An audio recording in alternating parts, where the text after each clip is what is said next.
La théorie financière s'est construite sur l'hypothèse de la rationalité des investisseurs et sur son prolongement, l'efficience des marchés.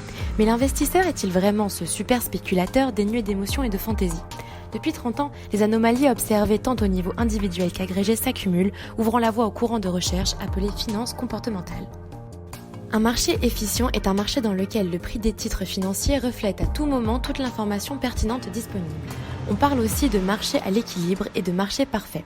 Dans un tel marché, le prix intègre donc instantanément les conséquences des événements passés et reflète toutes les anticipations sur les événements futurs. Cette théorie a été posée au début du XXe siècle avec des travaux postulant l'imprévisibilité des prix. Elle a toutefois été réellement formalisée par l'économiste américain Samuelson dans les années 1960. Puis, dans les années 1970, Eugène Fama a affiné la théorie d'efficience et a développé des méthodes statistiques. Dans l'hypothèse d'un marché efficient, l'annonce d'une fusion, d'un dividende en forte hausse ou tout simplement de résultats supérieurs aux attentes, le prix de l'action doit réagir immédiatement et ponctuellement à l'annonce de l'information, et aucun effet sur le prix ne doit être visible avant l'annonce ni le lendemain de l'annonce. Cette hypothèse repose principalement sur l'accès et l'emploi gratuit d'informations fournies par tous les acteurs du marché, ainsi que sur la rationalité des acheteurs. Cependant, cette hypothèse était remise en question à la suite du krach boursier de 1987, qui a conduit à l'émergence d'un nouveau domaine d'étude, la finance comportementale.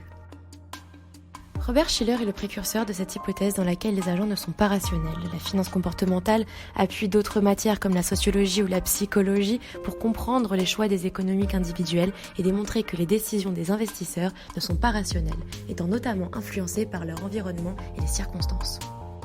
L'irrationalité de certains investisseurs ne poserait pas réellement de problème si l'arbitrage permettait de corriger rapidement les anomalies et si l'on pouvait revenir rapidement à l'efficience par arbitrage des investisseurs rationnels ou si les anomalies se compensent. Néanmoins, certaines des anomalies perdurent sur le long terme.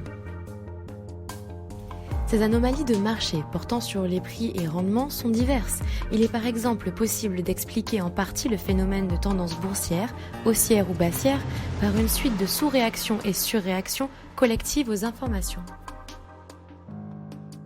Ces tendances peuvent aboutir, par effet d'entraînement et d'exacerbation, à des niveaux de prix extrêmes et disproportionnés par rapport aux fondamentaux économiques, ce qu'on appelle des bulles financières ou krachs.